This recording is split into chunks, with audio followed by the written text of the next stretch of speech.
Hello everyone, स्वागत है सभी का हमारे यूट्यूब चैनल में। आज के वीडियो में करड़ी वाले द्विघात बहुपद का गुणनखंड करना बहुत ही आसान तरीके से सीखने वाले हैं। अगर आपको करड़ी वाले द्विघात बहुपद का गुणनखंड करने नहीं आता है तो आज की इस वीडियो के माध्यम से मैं आपको 100% गारंटी देता हूं कि आपको इस तरह के किसी भी करड़ी वाले द्विघात बहुपद का गुणनखंड करने आ जाएगा। बशर्ते आप सभी वीडियो के अंत तक जरूर बने रहिएगा। तो चलिए अब हम स्टार्ट करते हैं। जैसे कि आप सभी जानते होंगे कि किसी भी द्विघात बहुपद का जब हम लोग गुणनखंड करते हैं तो हम क्या करते हैं, हम यहाँ पे करते ये हैं कि हम जो है अंतिम पद का गुणा, यानी कि अंतिम पद जो होता है यही हमारा अचर पद होता है। अचर पद क्यों कहते हैं इसे? क्योंकि इसमें जो है कोई भी चर नहीं होता है, मतलब कोई भी अक्षर इसके साथ नहीं होता है, इसलिए ये एक अचर पद है। ठीक है, हम जो है जब भी द्विघात बहुपद का, किसी भी द्विघात बहुपद का, चाहे वो करड़ी वाला हो चाहे बिना करड़ी वाला, चूंकि यहाँ पे देखिए करड़ी दे दिया है और यहाँ पे भी क्या है, करड़ी है। तो फिर यहाँ देखिए करड़ी वाला हो चाहे बिना करड़ी वाला हो, होता ऐसे ही है। ठीक है, यहाँ पे हम जो क्या करते हैं, अंतिम पद का गुणा पहले पद के गुणांक में। पहला पद हमारा क्या दिया, करड़ी में 5x², तो हम जो है अंतिम पद का गुणा पहला पद यानी कि 5 में करेंगे। पहले पद का गुणांक यानी कि x² का गुणांक क्या है, यहाँ पे करड़ी में 5 है तो करड़ी में 5 करेंगे, यानी कि हम जो है करड़ी में 5 में गुणा करेंगे, मतलब इसमें हम लोग गुणा करेंगे इसका, यानी कि 4 करड़ी में 5 का।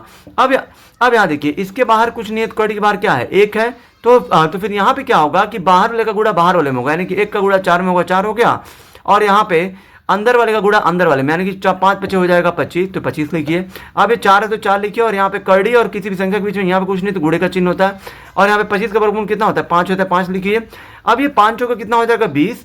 और ये 20 का, अब जो ये देखिए यहाँ पे कभी भी अंतिम पद का गुणा करने में पहले पद में, ठीक है, इसका गुणा हमने जो इसमें कर दिया, अब जो भी आया है ना ये 20, अब जो है इस 20 का ऐसा दो गुणनखंड करना है जिनको जोड़ने घटाने पर यहाँ पे 12 आ जाए। क्या आ जाए, 12। तो 20 का ऐसा दो गुणनखंड कौन होगा, तो ये 10 और 2 होगा, क्योंकि 10 और 2 हो जाएगा 12, और 10 और 2 का गुणा करेंगे तो फिर यहाँ पे आपका 20 आ जाएगा। यही नियम होता है।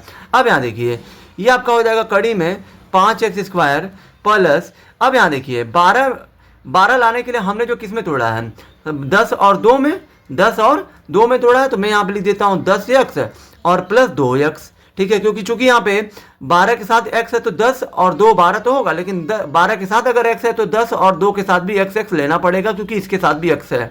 और प्लस में ये 4 कड़ी में 5 है तो 4 कड़ी में 5 को ऐसे ही लिखिए। अब यहाँ पे टोटल पहले ये हमारा था प्रश्न तीन पदों में, 1 2 3, अब ये 4 पदों में हो गया, 1 2 3 4। तो आपको यहाँ पे इस कंडीशन में ये करना होता है कि पहले प्रथम 2 पदों में देखना होता है क्या कॉमन है, और जो अंत के 2 पदों में क्या कॉमन है वो आपको देखना है।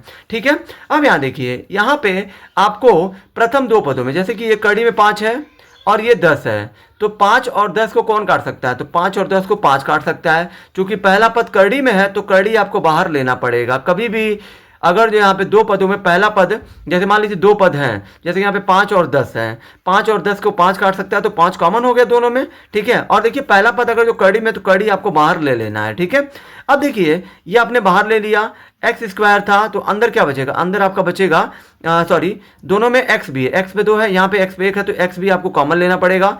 5 कड़ी में 5 बाहर ले लिया, x पे 2 था 1 बाहर ले लिया, तो 1x बचा, फिर प्लस। अब इस कड़ी में 5 से 10 में भाग देना है, जो आएगा उसको आपको यहाँ पे लिखना है। तो हम यहाँ पे बगल में कहीं पे भाग देके चेक कर लेते हैं। ठीक है, यानी कि हमें जो है 10 में, कड़ी में 10 x में हमें भाग देना है कड़ी में 5x से, तो यहाँ देखिए x से x तो कटेगा।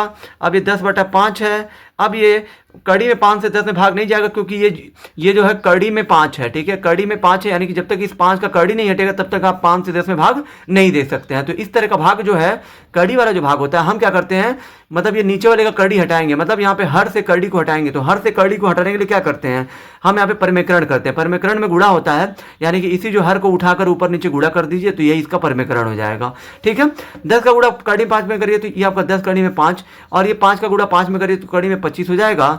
और यहाँ पे 10 कड़ी में ये आपका हो गया 5, और ये 25 का वर्गमूल कितना होता है, 5 होता है, 5 हो गया। अब 5 से 10 कटेगा 2 बार में। अब देखिए यहाँ पे आपका कितना बचा, 2 बचा, तो 2 लिखिए। कड़ी में 5 बचा है तो 5 लिख दिए, यानी कि 2 कड़ी में 5 ये आपका आएगा। यानी कि अगर आप कड़ी में 5 से 10 में भाग देंगे तो ये आपका 2 कड़ी में 5 आएगा, और x तो आपने बाहर ले लिया तो x तो बचेगा नहीं यहाँ पे। ठीक है, और प्लस ये 2 और 4 को कौन काट सकता है? 2 काट सकता है, तो 2 आपने बाहर ले लिया, अंदर बचा x। अब 2 से 4 में भाग दीजिए, यहाँ पे प्लस है तो प्लस लिखिए, 2 से 4 में भाग दीजिए, 2 बार में जाएगा, और कड़ी में 5 तो आपका ऐसे ही रहेगा, क्योंकि आपने भाग 2 से सिर्फ 4 में दिया है, इससे कोई मतलब नहीं है, तो इसको आपको ऐसे ही उतार देंगे।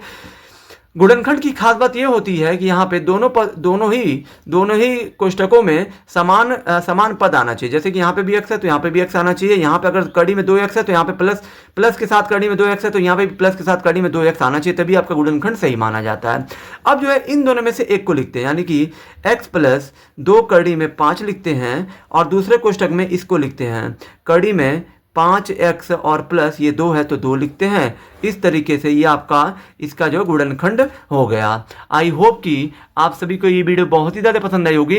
अगर आप हमारे चैनल पर नए हैं तो हमारे चैनल को लाइक सब्सक्राइब जरूर करें, जिससे आने वाली वीडियो की नोटिफिकेशन आपको मिलती रहे। धन्यवाद।